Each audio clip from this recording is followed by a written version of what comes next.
Hello chess fans, this is Craig Marr. Who am I?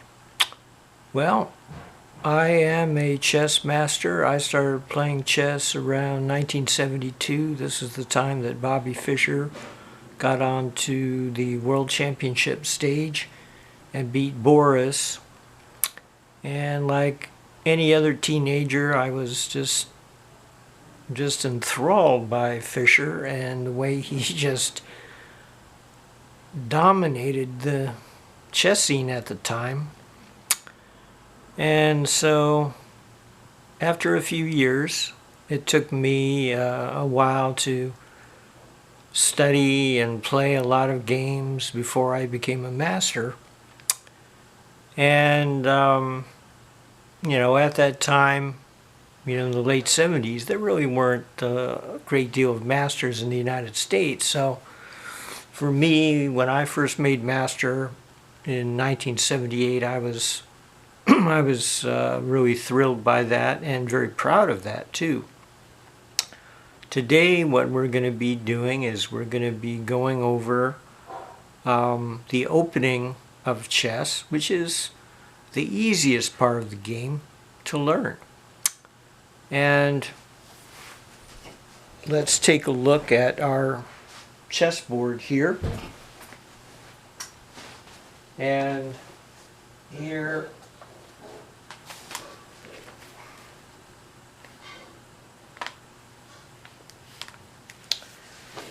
first principle that we're going to discuss today is how should I develop. This is the area of the board that we call the center of the board. So you should be developing your pieces toward the middle, toward the center of the board.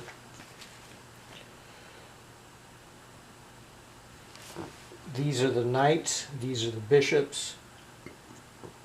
Generally speaking, you develop these toward the center, not to the side, but toward the center of the board. The bishops move on diagonals. So you want to develop the knight and then develop the bishop and then start developing these pieces.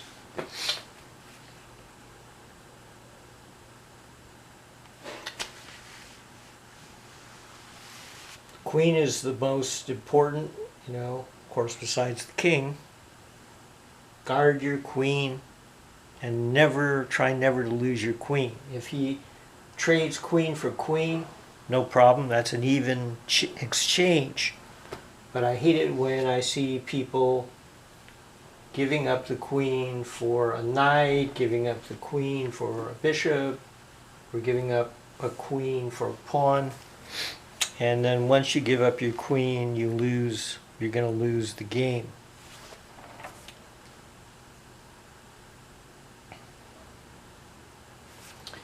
The two best opening moves are going to be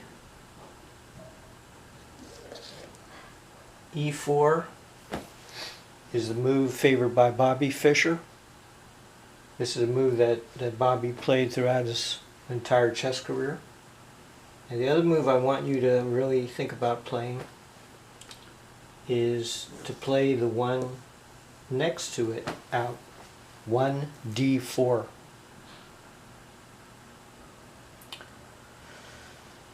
Notice that when I designate the square e4 or d4, I'm doing it from algebraically. This is the E file, goes all the way up the board. And this is the fourth rank. So this is the square e4. Notice that every square has its own designation. You only have one square for each designation.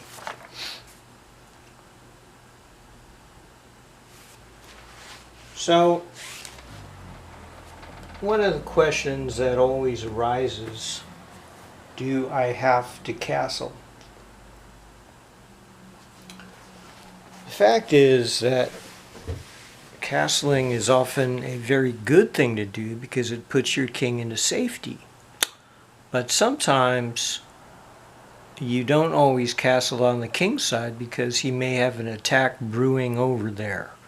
That is a time when you do not want to castle because now he knows where you live. But I would say 90% of the time you're going to be castling in the first 10 or 15 moves with either color, you know. But there are times when you become a stronger player when you realize that castling is not necessary. Sometimes you have a closed center. Sometimes the center of the position gets blocked by pawns. And then when that happens, the play of the game is going to proceed on the wings, on the side of the board.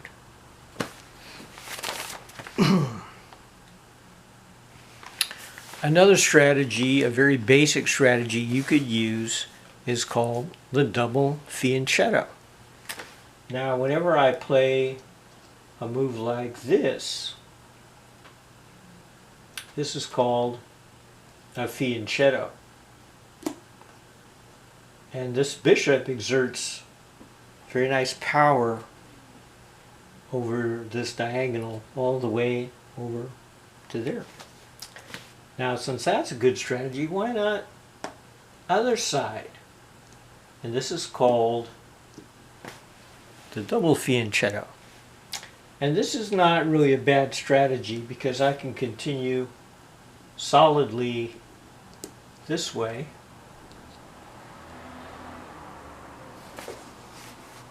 Then I can develop my knight here, the knight here.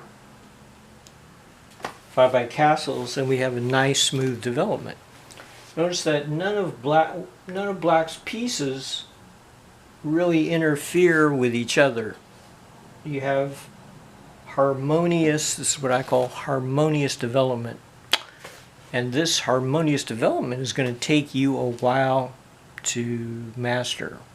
How do I develop so that I'm not interfering or blocking my other pieces?